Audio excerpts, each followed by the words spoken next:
C'est avec une très grande joie d'entrer dans votre foyer aujourd'hui. Nous sommes arrivés au moment où nous allons écouter ensemble l'enseignement qui porte quel numéro déjà? C'est le numéro 1, notre enseignement d'aujourd'hui. Après une pause assez longue, nous allons avancer dans la suite de l'enseignement. Le titre de l'enseignement d'aujourd'hui concerne le Dieu d'Abraham. C'est quel livre qui parle de lui? Vraiment? Est-ce que c'est le Coran de l'islam? Ou bien le Sefer Torah juif? Voilà ce que nous allons voir ensemble pour aujourd'hui. Je précise bien que notre enseignement porte le numéro 1 pour aujourd'hui, c'est-à-dire un nouvel enseignement que nous allons suivre ensemble selon les directives de Yahushua. Gloire éternelle à lui. Premièrement, je réitère mes salutations pour vous qui m'écoutez et je vous souhaite le meilleur pour vous qui suivez déjà la parole et l'enseignement en ce moment. Nous sommes arrivés au moment où nous allons avancer dans cet enseignement numéro 1 pour aujourd'hui, que vous allez suivre avec moi, l'ambassadeur de Yahushua, Ziadia Elia. C'est moi qui est avec vous en ce moment, que vous voyez en image, et ma voix, vous êtes déjà habitué à l'écouter de manière habituelle. Et je répète encore le titre de notre enseignement. Où est-ce qu'on peut trouver la vérité? C'est dans quel livre qui parle vraiment du Dieu d'Abraham? Car là, on parle vraiment du livre juif. Pourquoi je parle du livre juif qu'on appelle le Sefer Torah? Et il y a aussi le livre du Coran. Pourquoi Elia parle du livre juif, du Sefer Torah, ainsi que du Coran? Car chacun parle du Dieu d'Abraham, chacun des deux livres, alors que chacun aussi a sa version et leur langage. Et on parle de versions tout à fait opposées, deux versions diamétralement opposées, qu'on peut dire qu'ils sont vraiment opposés avec aucune liaison. Car par exemple, le nom du Dieu d'Abraham dans le Sefer Torah juif, c'est Yahva. Voilà ce qu'on voit dans le Sefer Torah juif. Et lorsque vous regardez dans le Coran, vous voyez que c'est Allah qui est écrit dedans. Donc, c'est clair que la question doit se poser, lequel des deux est le vrai? Car chacun a sa propre version. Et qui est-ce qu'on doit suivre si on regarde et si on écoute? Mais pour les personnes qui ne se cassent pas la tête avec le salut, ils disent que ça va de soi. Mais si vous cherchez vraiment le chemin vers le salut, vous voyez bien que ce schéma est différent. L'autre est vrai et l'autre est faux. C'est pourquoi la question, quel est le vrai livre en ce moment?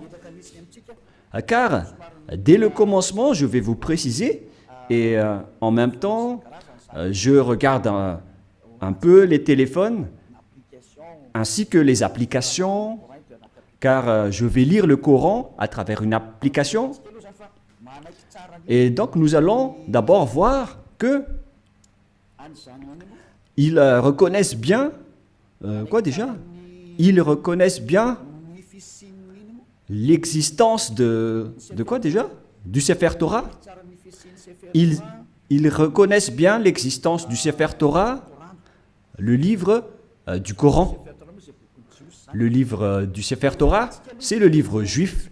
Nous allons d'abord lire cette parole, car si l'on veut faire le rapport avec ces deux paroles qui sont différentes,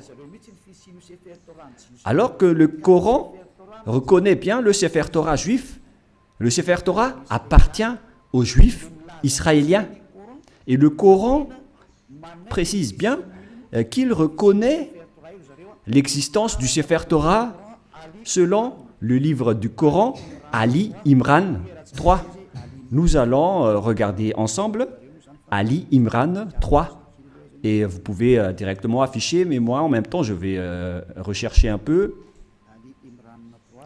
Ali Imran 3.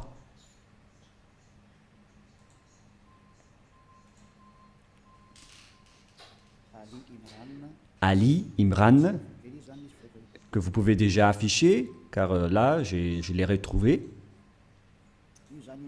Le voilà. Ali Imran 3. Et nous regardons ensemble vers l'écran. Il y a donc une langue arabe et après, il y a la traduction. Il a fait descendre sur toi le livre avec la vérité. Confirmant le livre descendu. Et il fit descendre la Torah et l'Évangile, ce qui prouve que l'islam reconnaît bien que ce sont eux qui ont fait entrer la Torah ainsi que l'Évangile dans le verset 2, à l'Imran verset 2. Voilà ce qui est dit. Allah, pas de divinité à part lui. C'est-à-dire qu'il n'y a pas aucun Dieu à part lui, le vivant, celui qui subsiste par lui-même. Nous voyons bien donc qu'il y a deux schémas différents qu'on doit faire connaître aux gens. Où est-ce qu'on doit aller si vous cherchez le salut? Voilà le rôle de Élia. Élia est là pour sauver tous les humains, non pas seulement ceux qui invoquent Jésus ou Jesus, mais tous ceux qui veulent avancer, vous pouvez avancer. Ceux qui veulent rester, vous pouvez rester. Et c'est pareil aussi avec l'appel aux islamistes pour leur demander de regarder la vérité, car votre livre reconnaît bien l'existence du Sefer Torah juif et ils disent que c'est leur Dieu même qui l'a fait entrer. C'est le Dieu de l'islam. C'est vraiment grandiose ce qu'il dit en disant que c'est le Dieu de l'islam qui a fait entrer le Sefer Torah juif ainsi que l'Évangile, le Nouveau Testament, dans lequel il y a l'histoire du Fils de Dieu qui figure dans la Sainte Écriture juive, que les islamistes ne reconnaissent pas du tout en disant que le Fils de Dieu n'existe pas car Dieu n'a pas du tout enfanté. Voilà un autre problème, c'est-à-dire qu'il y a un schéma étrange concernant cette parole de Dieu qui vraiment possède la vérité. Et donc, nous allons suivre le titre qui raconte vraiment ce Dieu et qui a vraiment la vérité. Est-ce que c'est dans le Coran de l'islam ou c'est dans le Sefer Torah juif? Car ce sont les deux schémas opposants et qu'on doit confronter. Ce n'est pas qu'on va faire combattre le livre, mais on doit regarder la vérité à travers la parole. Et donc c'est clair que le Dieu de l'islam, selon eux, c'est lui qui a donné le Torah ainsi que le Nouveau Testament, la bonne nouvelle dans l'Évangile où il y a Yahushua, mais qu'ils ont changé au nom de Isha. Et les faux chrétiens l'ont changé en Jésus ou Jesus. Et certains nous demandent, est-ce que vous êtes chrétien? Moi, je réponds directement, nous ne sommes pas chrétiens. Car le Christ, plusieurs gens l'ont déjà changé en autre sens. Élia n'est pas chrétien. Élia suit Yahushua qui est l'élu. C'est celui que je suis. Voilà. Mais le Christ, le nom du Christ est déjà détruit. Et nous, on n'entre plus dans ce genre de choses étranges. Mais le vrai, le bien et le pur, c'est de suivre Yahushua, l'élu. Nous allons encore entrer dans ce sujet prochainement, mais on va dire d'abord que le livre de l'islam reconnaît Yahushua, mais ils ont juste changé son nom en Isha. Nous allons voir ça après. Mais dès le commencement, on voit bien que le Coran, ils reconnaissent bien le Sefer Torah juif. On parle ici du livre du Coran de l'islam. Donc là, c'est clair. Nous allons encore rajouter un autre verset. On va rajouter pour que ça soit bien complet dans vos écrits, nous allons encore lire dans le livre de Al-Maïda, qui s'écrit Al-Maïda. Al-Maïda 44. Nous allons aussi lire Al-Maïda 44, que je vais encore rechercher un peu.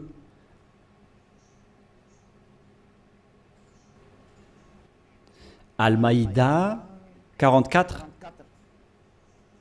Al-Maïda 44. C'est-à-dire que c'est écrit en plusieurs paroles que le Torah existe.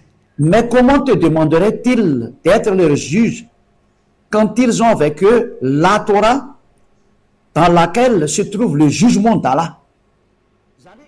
C'est-à-dire, ici la parole précise que c'est dans le Torah qu'il y a le jugement de Allah, c'est-à-dire le Dieu de l'islam. Son jugement réside dans le Torah, dans la Torah. Et donc c'est clair à ce sujet-là que la Torah appartient à Allah, ce qui est étrange déjà. Mais qui est le vrai propriétaire de la Torah? Est-ce que c'est Allah ou bien Yahweh? Toutes ces questions se posent, car nous voyons tous ensemble que les islamistes disent qu'ils sont les propriétaires de la Torah, d'après ce schéma, car le jugement de Allah pour les humains est dedans. Et bien évidemment, on va juger les humains, et ils disent que c'est dans le Sefer Torah juif. Et puis après cela, ils jettent en jugement, et ces gens-là sont nullement des croyants. Bon, on va laisser ça de côté, mais ici, on voit bien que la parole est très claire en disant que le Dieu Allah Islam est bien dans le Sefer Torah juif, ce qui est déjà étrange. Mais on va voir la vérité. Et malgré cela, nous allons encore regarder d'autres paroles pour bien compléter, pour bien prouver la parole de Élia. Nous allons lire dans Mariam 12. Attendez un peu parce que le livre s'est envolé. Mariam.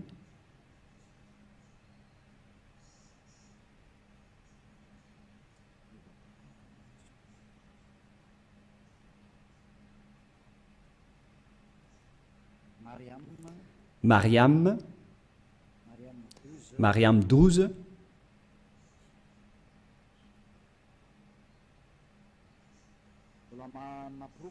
Ce qui, je suis encore en train de donner des preuves. Hein. Allez-y, affichez pour qu'on le lit, les techniciens. Oh Yahya, tiens fermement au livre, la Torah. Nous lui donnâmes la sagesse alors qu'il était enfant. Ici donc, cette personne qu'on parle ici, on lui a dit de bien tenir le livre de la Torah qu'on lui a donné avec la sagesse. On lui a donné la sagesse dès son enfance. C'est-à-dire que c'est bien précisé dans le livre d'Islam, et c'est incontestable qu'ils reconnaissent l'existence du Sefer Torah juif. Alors, si l'on a vu tout cela, maintenant, on va regarder qui est vrai. Est-ce que c'est le Sefer Torah juif qui sont aux Juifs israéliens? Ou bien est-ce que c'est le Coran des Arabes? Lequel est le vrai? Et donc, nous devons revenir aux dates pour regarder la vérité. Quelles sont les paroles concernées ainsi que les dates? Premièrement, la date du Sefer Torah était vers l'année moins 2000. Et d'ailleurs, après, il a été distribué dans le synagogue selon les chercheurs et les historiens de Wikipédia. Vers l'année moins 1000, on a distribué déjà le Sefer Torah dans les synagogues. Voilà ce que les chercheurs ont dévoilé. Et d'ailleurs, les autres chercheurs peuvent penser à cela pour prouver la parole de Élia. Donc ici, on dit que l'existence du Sefer Torah était déjà vers l'année moins 2000. Nous allons donc voir l'histoire du Sefer Torah dans Wikipédia dans les autres encyclopédies humaines. Voilà donc un autre livre que j'ai sélectionné parmi les livres des chercheurs. En fait, ils sont plusieurs, ces chercheurs, qui ont sorti cette déclaration que j'ai extrait de leur livre. C'est dans l'ancien hébreu alphabet chart. Voilà son titre. Ancien alphabet hébreu chart. Le voilà. C'est en hébreu. Voilà les alphabets hébreux. Et il précise les dates. C'est en quelle année sa date de parution. Voilà donc la date. Ça a été utilisé entre moins 2000 avant Yahushua et moins 1000 avant Yahushua. C'est-à-dire que ça a été utilisé avant l'année moins 2000 jusqu'à l'année moins 1000 avant l'an 0. C'est-à-dire que le Sefer Torah juif, selon ce que tout le monde connaît déjà, notamment les savants, ils connaissent tout cela, mais moi j'ai sélectionné spécialement cela dans Ancien Hébreu Recherche Chapter. C'est-à-dire que les Hébreux ont fait des recherches avec leurs savants pour sortir cet article que ça a été utilisé vers moins 2000, qu'on a utilisé l'alphabet hébreu, colonne 1 utilisé dans l'ancienne époque, colonne 2 vers moins 1000 jusqu'à moins 100, et colonne 3 utilisée depuis moins 400 jusqu'à plus 100. Voilà donc. Alors, on voit bien que c'était utilisé vers moins 1000 jusqu'à plus 100, mais pas moins 100 pour la deuxième. Ici, on voit clairement que c'est depuis l'année moins 2000 que le Sefer Torah juif a déjà existé. Nous allons encore donner une deuxième preuve, toujours sur Wikipédia. Sur Wikipédia, ils disent, concernant la distribution du Sefer Torah juif, lorsqu'ils l'ont sorti, c'est dans Wikipédia que nous allons le lire. Voilà ce qui est dit dans le don du Sefer Torah. Don du Sefer Torah. C'est où déjà? Voilà. Le don des nouveaux Sefer Torah à la synagogue est souvent l'occasion d'une fête joyeuse avec des chants, danses et prières. Cet usage remonte au premier temple. On parle ici à l'époque où le temple de Jérusalem n'était pas encore détruit, vers 1000 avant Yahushua. Mais le vôtre, ce n'est pas cohérent. Voilà. C'est-à-dire que ça a déjà existé depuis l'année moins 1000 concernant la distribution du Sefer Torah dans les synagogues. Les synagogues, ce sont des genres de petites églises. Si on compare avec le royaume de Yahushua, ce sont les VP, les petites églises régionales, etc. Et donc, ils ont distribué le Sefer Torah depuis l'année moins 1000 dans les synagogues. C'est-à-dire, c'est depuis une époque ancienne que le Sefer Torah existait déjà. C'est-à-dire vers l'année moins 1000. Et on a déjà vu aussi qu'il a existé depuis moins 2000. Mais sa distribution dans les synagogues, c'était vers l'année moins 1000 avant l'an 0. Donc là, c'est clair et c'est bien prouvé que le Sefer Torah existait déjà avant l'année 0. Et vers l'année moins 1000, on l'a distribué dans les petites synagogues, dans les petites églises. C'est incontestable alors qu'il est très ancien. Et nous allons ensuite regarder concernant le Coran de l'islam. Et si je vous dis tout ça, c'est par amour pour vous les humains, avant votre anéantissement. Elia vous dit de vous retourner. Il n'y a plus rien à faire pour votre terre. Sa destruction est arrivée. Et moi je dis à tous les humains de revenir vers le propriétaire de cette terre qui va être détruit, car vous ne pouvez plus l'empêcher en ce moment, c'est déjà en cours. Et si vous ne, tant que l'histoire ne vous frappe pas, alors sachez, vous tournez. C'est pourquoi ce salut en sauve tout le monde, sans exception, pour que personne ne soit plus trempé. Car les pécheurs ont été tous trempés. Et on est en train de sauver les pécheurs pour que vous ne péchez plus. Et les gens qui sont avec Élia ne pêchent plus. Est-ce que vous ne désirez pas ça? L'objectif de prier, c'est de ne plus pécher. Mais si vous êtes encore pécheur, n'espérez pas d'aller vers le Dieu d'Abraham. Les pécheurs n'iront jamais auprès du Dieu d'Abraham. Vous êtes en train d'être baratiné par les gens. Vous seriez perdu en enfer et dans le lac du feu. Voilà votre finalité. Alors faites bien attention. Et là, maintenant, on va voir à quel moment le Coran de l'islam a existé. Toujours dans le livre du Coran que nous allons prendre sur Wikipédia, date de parution. Le livre de l'islam a été proclamé vers l'année plus 612, plus 610 jusqu'à 632, proclamé de 610, 612 jusqu'à 632. Et il y avait eu une autre édition après 632, 634, etc. C'est-à-dire qu'il a existé aux alentours de l'année 612 concernant l'existence du Coran de l'islam. Ce n'est pas le Coran juif, mais c'est le Coran de l'islam, c'est-à-dire aux musulmans. Donc, il s'agit d'un livre récent qui est différent du livre juif. C'est vraiment un livre différent. C'est pourquoi le nom de leur Dieu n'est pas pareil que le nom du Dieu juif. Le nom du Dieu juif qui est Yahweh et le nom du Dieu de l'islam, c'est Allah.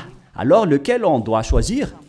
Car chacun dit qu'il connaît la Torah. Et si vous avez vu cette date, bon, donc moi je vais bien le montrer pour démontrer l'originalité de l'histoire du Coran. Et il y a encore plusieurs histoires, mais on va voir un peu en bas les paroles divines, les créations musulmanes, etc. Et ici, on voit en bas la date de parution que je vous ai montré tout à l'heure. Date de parution proclamée de 610 à 612 jusqu'à 632. C'est-à-dire vers l'année 610. Voilà l'existence du Coran. C'est incontestable, tout le monde le connaît. La question qui se pose, si on veut regarder la vérité sans favoritisme, si on veut voir la vérité sans favoritisme, qu'est-ce qu'on doit suivre? Qui est-ce qu'on doit suivre? Car les deux livres parlent du Dieu d'Abraham et ils reconnaissent tous le Dieu d'Abraham. Et lorsqu'on a regardé les dates, la date du Sefer Torah était vers l'année moins 2000, son existence. Et vers l'année moins 1000, sur Wikipédia, c'est prouvé qu'il a été distribué le Sefer Torah, on l'a distribué dans les petites synagogues. C'est-à-dire qu'il s'agit d'un livre très ancien, le Sefer Torah. C'est lui qui a conservé les anciennes paroles. Et donc, si on regarde bien, qu'est-ce qu'on doit prendre? Est-ce que vous allez prendre le livre qui était né vers plus 600 de l'islam? Est-ce que c'est là qu'on doit voir la vérité sur le Dieu d'Abraham, ou bien vers celui qui était vers moins 2000? Et sans hésitation, sans favoritisme, tout le monde doit dire qu'on doit voir dans le livre qui existait vers moins 2000, qui a conservé toute la vérité. Voilà la vérité. Lorsque vous regardez l'originalité, il faut regarder le plus ancien. Si l'on prend l'exemple d'un problème foncier, on doit avoir la source de la situation juridique au tribunal, on doit voir l'authenticité, le plus authentique, le plus ancien. Et donc, c'est clair que c'est celui qui possède le plus ancien dossier qui est le propriétaire du terrain, mais pas celui qui est venu récemment. Voilà donc pour prouver la vérité qui est incontestable, même pas un tout petit peu. Voilà la question qui se pose. Qui a eu tort? Et nous allons d'abord préciser ce schéma qui est en cours. Et qui a écrit le livre du Sefer Torah d'abord? Car nous voyons bien que celui qui a écrit le livre du Coran, c'est un arabe. Et il ne peut pas nier cela. Mais celui qui a écrit le Sefer Torah juif, c'est Moshe. C'est Moshe qui l'a écrit. Et c'est justement ça qu'on va regarder en disant, est-ce que le Coran reconnaît Moshe et accepte Moshe? Voilà ce qu'on va regarder. Allons-y. Il accepte Moshe. Il accepte Moshe car c'est Moshe qui l'a écrit. C'est dans Exode 24. Quel verset déjà?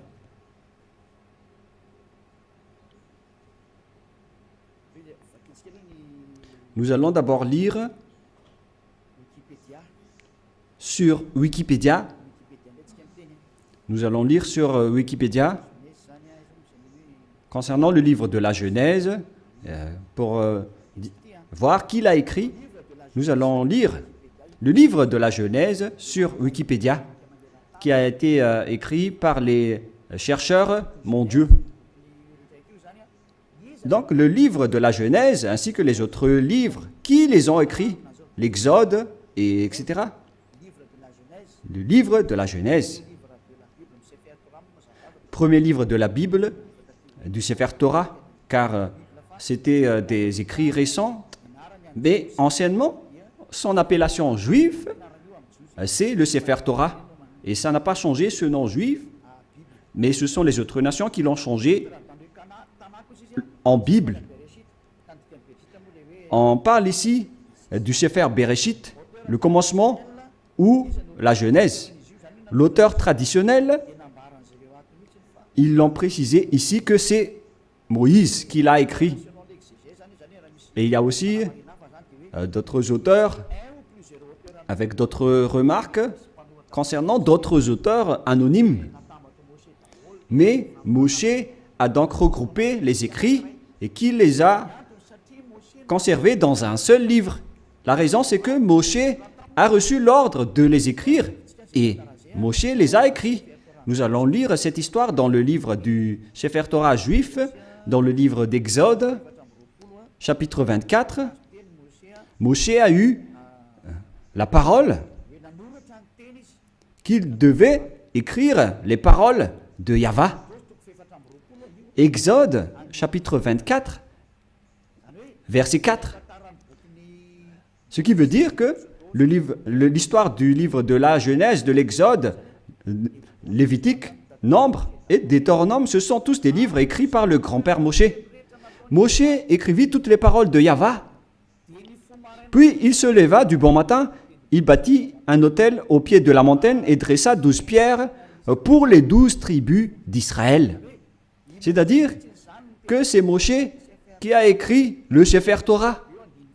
C'est bien clair dans le verset 4 qui est bien clair. Moshe écrivit toutes les paroles de Yahweh. Personne ne peut plus contester cela en disant que c'est une autre personne qui l'a écrit. Donc l'ancien Sefer Torah, le plus ancien, c'est Moshe qui a écrit tous ces livres selon ce qui est dit dans le Sefer Torah, dans le livre d'Exode, qui est un livre de Moshe. Et nous allons voir maintenant si les islamistes acceptent Moshe. Et si les islamistes acceptent Moshe, alors on ne peut plus nier la vérité sur le Sefer Torah. Directement, le Sefer Torah est vrai et incontestable. Si vous allez encore contester cela, vous avez tort, car si vous acceptez la vérité sur son auteur, alors que Son nom figure bien dans le Sefer Torah. Il s'appelle Moshe dans le Sefer Torah, mais le Coran de l'islam l'a changé en Mosha. Voilà leur appellation, et tout le monde connaît cela. Et nous allons donc voir s'ils acceptent Moshe dans le Coran de l'islam. Si une fois vous l'acceptez, et nous allons le voir ensemble, alors il faut que vous vous tournez vers la vérité. Voilà la sagesse. Il faut aller vers la vérité. Le rôle de Elia est d'expliquer, de prouver. Si vous ne voulez pas écouter, tant pis pour vous. Mais mon rôle, c'est d'expliquer, de prouver, comme j'ai prouvé aux personnes qui appellent Jésus en disant que vous avez tort. Regardez-vous, vous êtes pécheurs. Et même le livre du Coran précise bien que tous les islamistes sont pécheurs. Et ce qui est pire, c'est qu'ils vont être tous jetés en enfer. Et ils connaissent tout cela.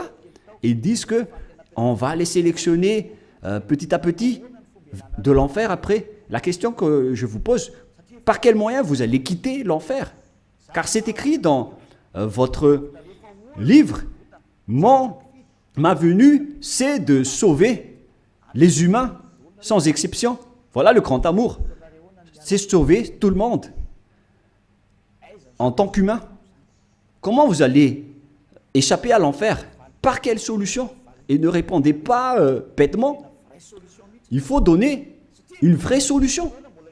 Car dans votre livre, il est également écrit que vous n'avez pas le pouvoir de purifier ou de rendre parfaite une personne.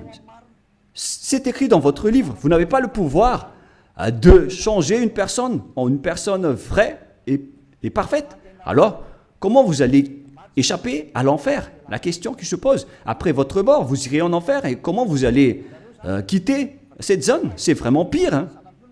Je ne sais pas si vous avez déjà entendu cela, mais lorsqu'on discute avec les gens, ils acceptent que c'est vrai. Et lorsqu'on les pose la question, comment vous allez échapper à cela? Et après, ils donnent des réponses bêtes. Si vous êtes en enfer, alors vous êtes méchant, vous êtes puni.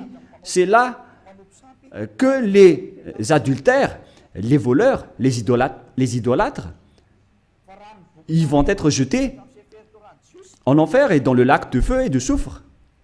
Mais dans le livre de Sefer Torah juif, il est dit que si quelqu'un est jeté là-bas, il ne pourrait plus y échapper. Souvenez-vous bien de cela. Donc, on va voir maintenant est-ce que le Coran accepte Moshe ou Moïse pour les catholiques romains et les protestants. Pour les protestants, Moshe. Pour le Sefer Torah original, c'est Moshe. Et pour le Coran de l'islam, c'est Mosha, mais c'est le même. Nous allons donc chercher cette parole. Est-ce que le Coran accepte les prophètes? Voilà ce qu'on va lire en premier. Et nous allons bien lire que les islamistes acceptent les prophètes dans le livre d'Al-Baqarah 39. Nous allons devoir préciser un peu la recherche sur Al-Baqarah 39. Veuillez patienter un tout petit peu car je suis en train de rechercher. Al-Baqarah. Quel verset déjà? Quel chapitre? 39, 36, 37, 38, 39.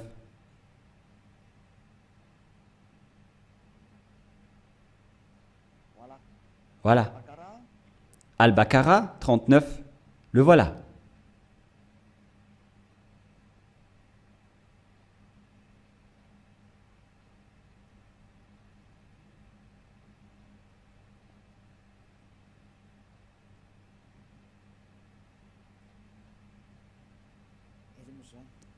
Où il est passé déjà?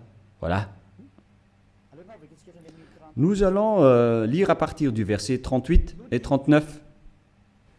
Nous dîmes, descendez d'ici, vous tous, toutes les fois que je vous enverrai un guide, c'est-à-dire lorsqu'ils vont envoyer un guide parmi vous pour vous guider, celui qui vont les suivre n'auront pas de crainte ou de terreur, etc.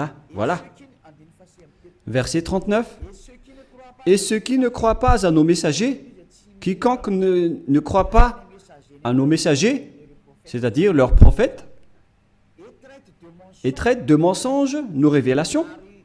C'est-à-dire que c'est de la mensonge qu'ils ont transmis aux messagers.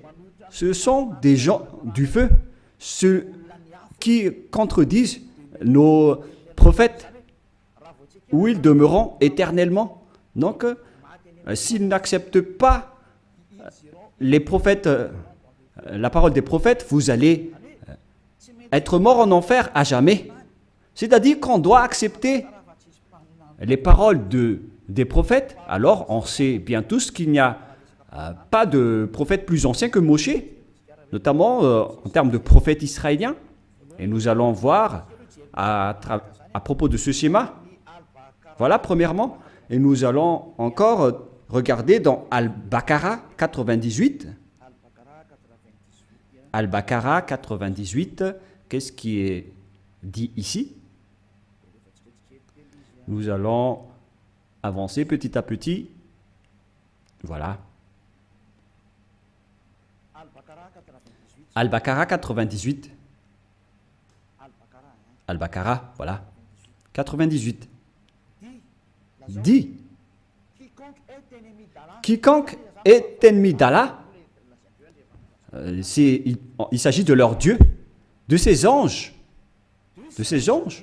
et de ses messagers, jusqu'à ses messagers, de Gabriel et de Michaël. Vous voyez bien qu'il y a le terme Gabriel et Michaël qui se trouve dans le livre de Sefer Torah également.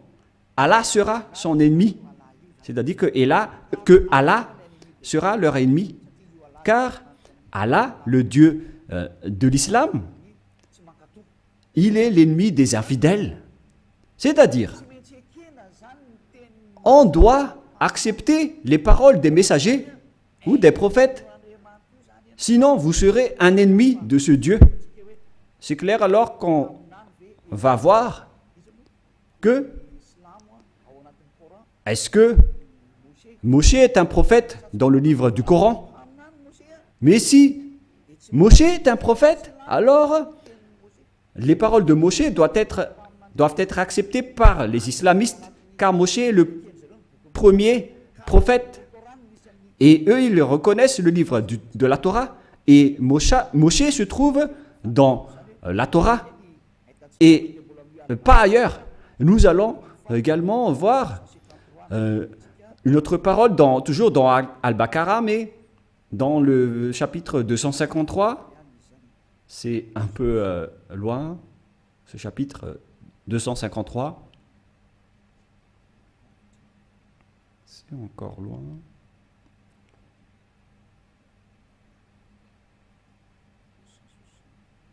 « 260, nous allons revenir un peu, nous allons un peu trop loin. Là, on est en train de trop rechercher. 200 et combien? J'ai dit déjà. «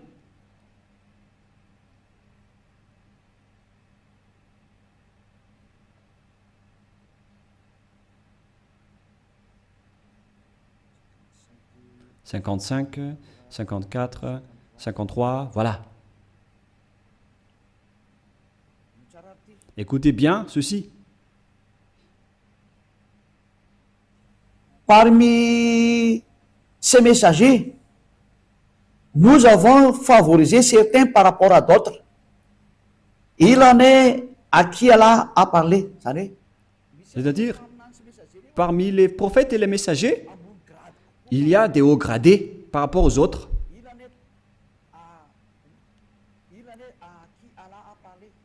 Il en est à qui Allah a parlé. Et il en a élevé d'autres en grade, qui ont été promus en grade. Ils disent Jésus ici, mais à vrai dire, c'est Yahushua. Vous voyez le changement des noms. Et les islamistes parlent de Isha. Donc, Yahushua, fils de Marie ou de Maria. Nous avons la preuve que Yahushua a le Saint-Esprit. C'est dit dans le livre du Coran. Et il est exceptionnel comparé aux autres prophètes. Et si Allah a voulu qui se sont s'entretués, etc. Mais nous allons en rester là. Mais ce qu'on précise ici, c'est qu'il y a des prophètes haut gradés parmi les autres prophètes, y compris Yahushua, le fils de Maria. C'est bien dit dans le livre du Coran, de l'islam. C'est-à-dire que, face à cette parole, le livre du Coran précise bien que ils acceptent bien que Yahushua, qui a été enfanté par Maria, a bien le Saint-Esprit. Et ils ont dit qu'ils ont bien la preuve qu'on lui a bien donné le Saint-Esprit. On lui a confirmé le Saint-Esprit. Et c'est Allah qui a dit cela selon eux. Alors ici, c'est précisé qu'on doit écouter les paroles des prophètes. Alors, maintenant, nous allons lire comment ils acceptent Moshe, Moïse ou Mosha. Est-ce qu'ils acceptent Moshe? Dans le livre d'Al-Imran, est-ce qu'ils acceptent Moshe? Voilà ce qu'on va terminer ceci pour aujourd'hui. Est-ce que le Coran de l'islam accepte Moshe? Parce que s'ils acceptent, face à toutes ces paroles, donc c'est clair que c'est le Sefer Torah juif qui est vrai et le Coran est faux, d'après tout ce qu'on a dit. J'ai donné des preuves. Hein. Je n'ai pas seulement donné des paroles du Sefer Torah, mais j'ai également donné des paroles du Coran. Comme ça, vous voyez bien que je n'ai pas fait du favoritisme, car chacun a dit sa version, et à vous de connaître lequel doit-on suivre. Et donc, le livre de Al-Miran 84 précise aussi, et je précise aussi que c'est de l'amour, tout ce que je suis en train de vous parler, pour que vous ne soyez pas jetés en enfer, au cas où vous allez être en difficulté avec le danger que vous allez subir. J'ai dit Al-Imran 84, voilà. Allons-y. Dit Al-Imran 84. Nous croyons en Allah, à ce qu'on a fait descendre sur nous. On parle ici des islamistes. À ce qu'on a fait descendre sur Abraham, en Ismaël, en Isaac. Tous ces noms figurent dans le livre du Sefer Torah, en Jacob et sa tribu. On voit bien l'histoire de cette tribu dans le livre du Sefer Torah juif et de ce qui a été porté par Moïse. Moïse, et donc ici c'est le porte-parole et le prophète, et on va dire Yahushua directement. Et ici donc, on précise bien que les islamistes croient à tous les prophètes jusqu'à Jésus, Isha, c'est-à-dire Yahushua, en vrai. Depuis Moshe ou Moïse, ils acceptent tous les prophètes. C'est clair alors que le Coran ne peut pas dire qu'il nie Moshe. C'est pas vrai. On le nie carrément, car nous l'avons bien tous vu ensemble. Élia n'a rien inventé. Élia n'a rien inventé. C'est le salut. Le danger arrive sur votre terre. C'est le devoir de Élia de vous sauver. Mais si vous ne voulez pas être sauvé, vous avez déjà écouté, tant pis pour vous, mais j'espère que vous allez être sauvés. Nous allons encore voir une autre parole dans Mariam 51. Où se trouve le livre de Mariam 51.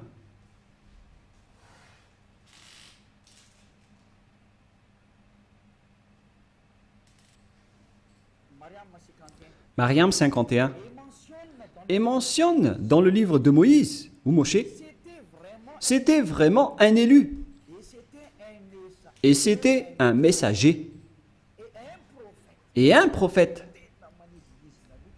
Les islamistes exigent bien et précisent qu'il faut bien marquer que Moïse ou Moshe, c'était vraiment un élu. Il faut bien donc marquer dans le livre de l'islam que Moïse ou Moshe ou Mosha, c'est un élu, c'est un porte-parole et c'est un vrai prophète messager. Voilà. Il est également en même temps un élu, il a été choisi. C'est vraiment un élu. C'est un homme élu, alors ne le négligez pas. Voilà ce que ça veut dire. Vous voyez maintenant que les islamistes ne doivent plus nier. Car c'est bien dans leur Coran la vérité de Moshe. Et qu'est-ce que Moshe a dit? Car c'est Moshe qui va nous dire que c'est lui qui a écrit le livre de la Genèse. Nous allons aussi voir cette parole. Donc c'est clair que vous ne devez plus nier cela en disant qu'il y a des fausses paroles. Pourquoi vous allez contredire la parole de Moshe? Car la parole de Moshe est vraie et ça a déjà existé vers moins 1500. Comment vous allez encore pouvoir le nier? Vous voyez bien que c'est impossible. Directement, vous allez nier votre propre parole si vous niez les paroles de Moshe. C'est clair, donc, que vous devez revenir vers le Sefer Torah juif si vous voulez être sauvé. Si vous ne voulez pas revenir là-bas, alors là, vous êtes frappé par votre propre parole. Je n'ai rien inventé. Lisez bien la parole. Il faut que nous allons encore rajouter une autre parole pour prouver dans Al-Baqarah 51. Al-Baqarah 51, nous allons lire.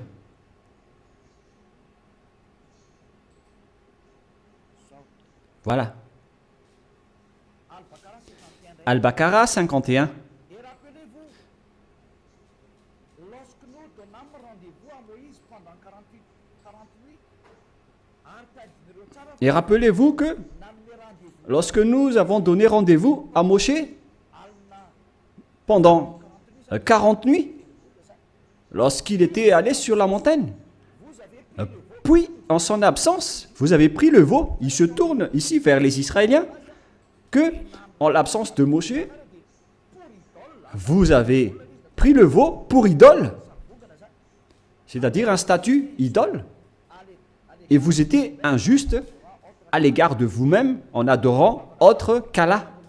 Et donc, vous avez adoré un bœuf qui est injuste devant le Dieu de l'islam qu'ils appellent Allah.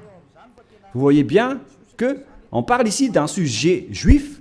Donc, les islamistes acceptent que Moshe était bien monté sur la montagne, alors qu'on voit cette histoire dans le Sefer Torah juif qui existait déjà vers moins 1500, qui est bien loin comparé au livre du Coran qui a existé vers plus 600. Les dates ne sont pas vraiment du tout proches. Et si on écoute tout cela, on doit bien penser, est-ce que on doit nier encore le Sefer Torah juif et pour confirmer que les paroles de Moshe sont incontestables? C'est le livre de Coran qui le dit. Je n'ai rien inventé. Nous allons encore regarder une autre dernière parole dans le livre de An-Nisha 163. An-Nisha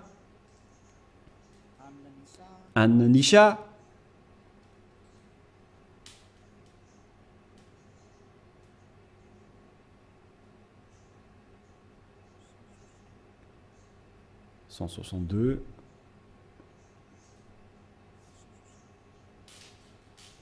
Là, c'est 160 et combien?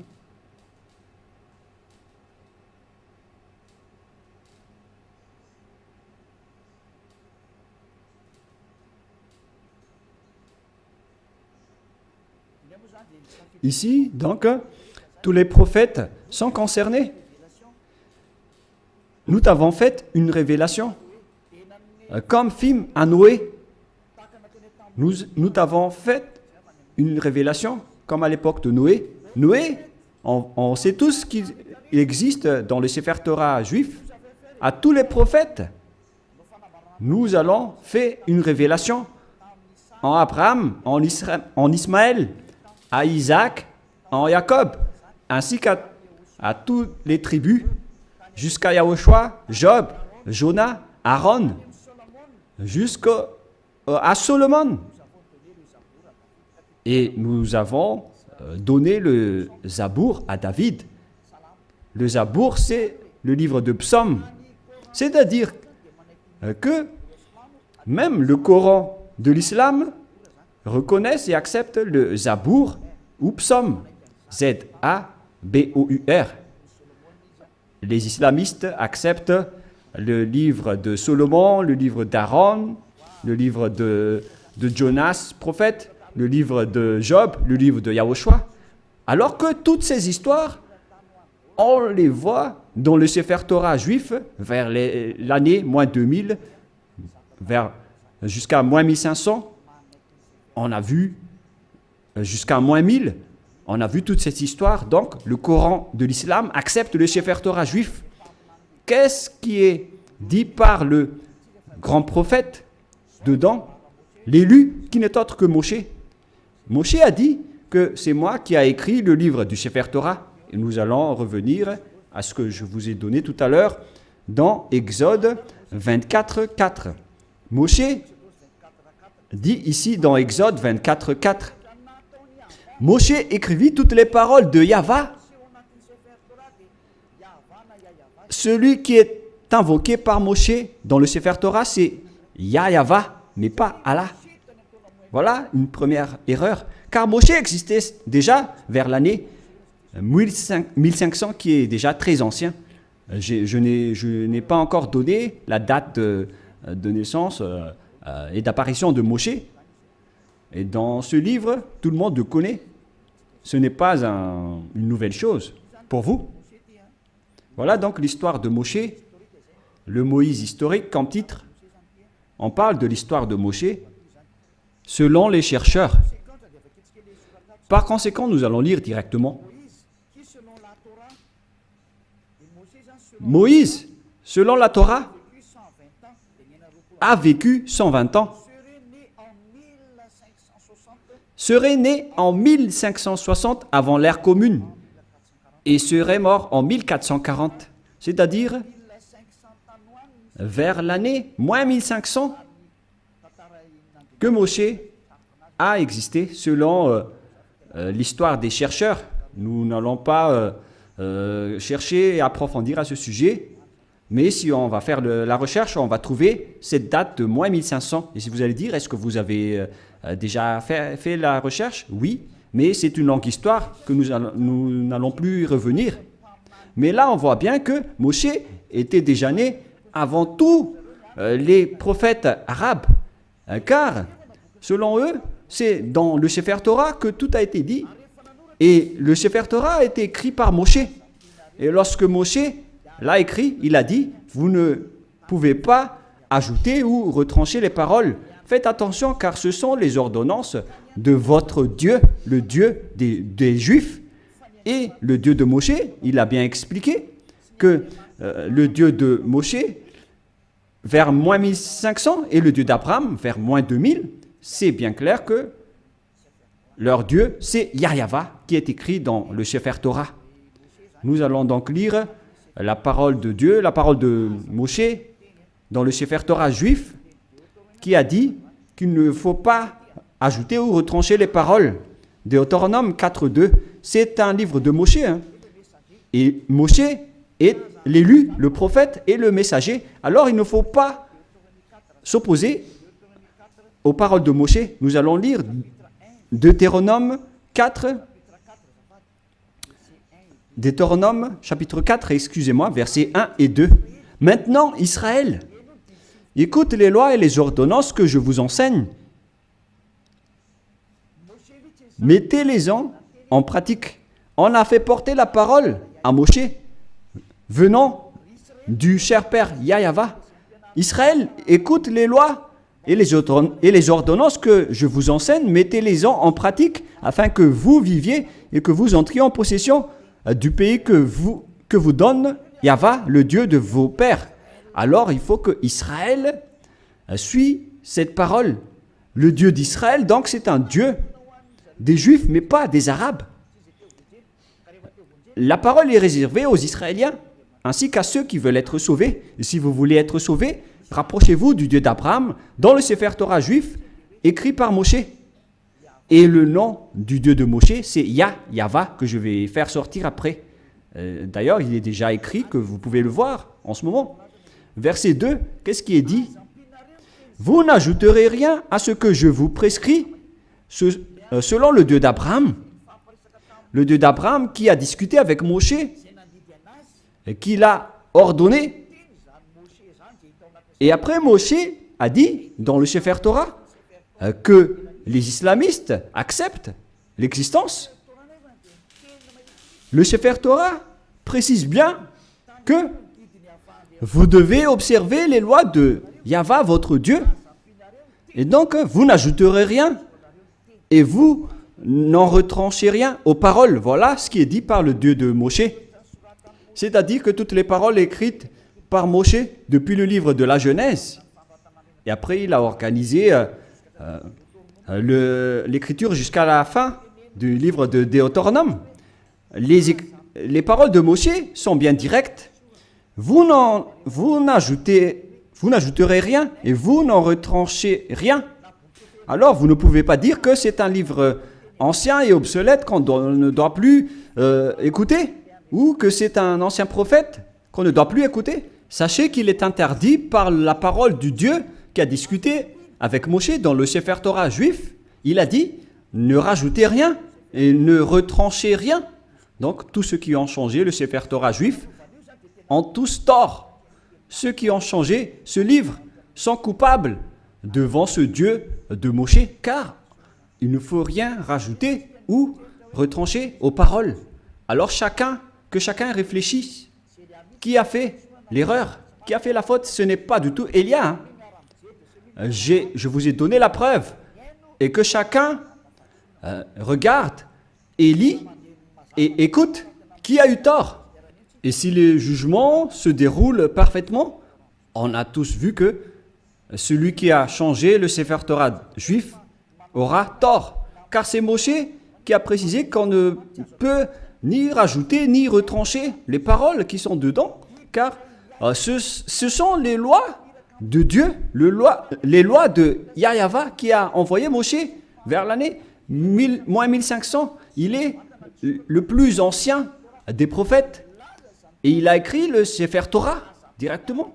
Et ce prophète a dit qu'il ne faut pas ajouter ni retrancher mes paroles selon le Dieu d'Abraham. Car si vous allez faire ça, vous allez être en conflit avec lui. C'est interdit pour vous de faire cela. Alors que chacun réfléchisse pour ceux qui l'ont changé. Et je vais confirmer la parole de Moshe.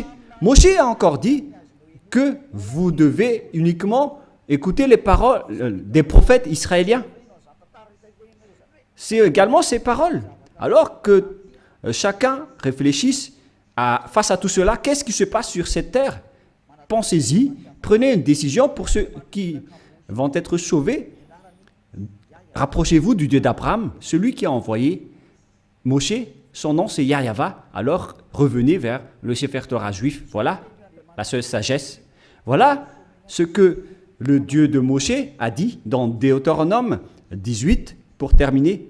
Deutéronome 18, 15. Ô ton Dieu suscitera du milieu de toi, d'entre tes frères, un prophète comme moi. Vous l'écouterez. Et c'est lui qui a dit, à présent les Israéliens, écoutez ma loi et mes ordonnances. Il se tourne vers les Israéliens à ce sujet-là.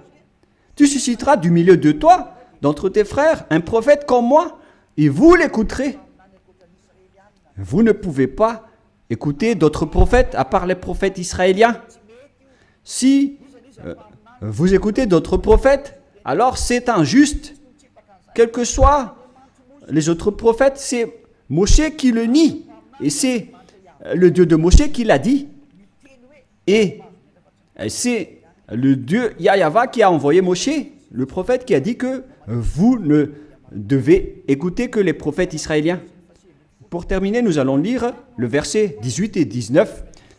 Deutéronome 18, 18, 19. Je leur susciterai du milieu de toi, de leurs frères, un prophète comme toi. Je mettrai mes paroles dans sa bouche et il leur dira tout ce que je lui commanderai. Et si quelqu'un n'écoute pas mes paroles qu'il dira en mon nom, c'est moi qui lui en demanderai compte. Selon ce Dieu d'Abraham, c'est le Dieu d'Abraham qui a déclaré que quiconque n'écoute pas ma parole, je vais les juger. Qu'est-ce qu'il a dit? Vous devez uniquement écouter les prophètes israéliens. S'ils ne sont pas israéliens, alors c'est pas correct. Selon le Dieu d'Abraham, il a dit que vous devez écouter les prophètes israéliens. Et le prophète israélien qui a écrit cela, c'est Moshe, que vous acceptez dans le livre du Coran. Le Coran accepte précisément qu'il est accepté en tant que prophète, messager et élu. Donc si vous niez Moshe, ce Dieu d'Abraham va vous juger. Et nous allons terminer avec le nom du Dieu d'Abraham. Son nom c'est Yahva. Nous allons lire dans le livre de l'Exode pour terminer. Et après que chacun réfléchisse sur cette grande bonté, car c'est un salut pour vous. Nous sommes arrivés pour vous sauver. Le sage voit le danger et se cache, mais le fou avance et regrette. Exode 15:2. Yahva est ma force et le sujet de mes louanges. C'est lui qui m'a sauvé.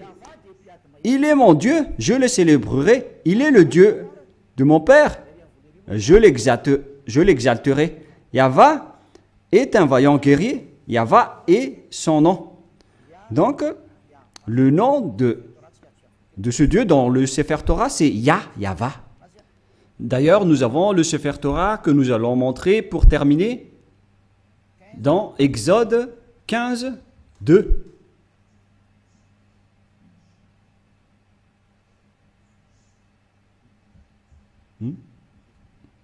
Qu'est-ce qui se passe? Exode 15, nous allons lire Exode 15. Voilà. Exode 15:2. En hébreu, il est dit ici que Avzi Vzimrat Yah. Yah, c'est le nom de Dieu. Vaili, Ilishua, Evanvehu, Elohe, Ali, Varuminu.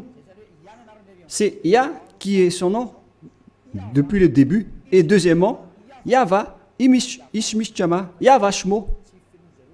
Alors, ça veut dire Yahva, mais ils n'ont pas complété la parole, mais je l'ai déjà enseigné. Mais maintenant, nous allons revenir avec la version française, parce que là, c'est en hébreu qu'on ne peut pas comprendre.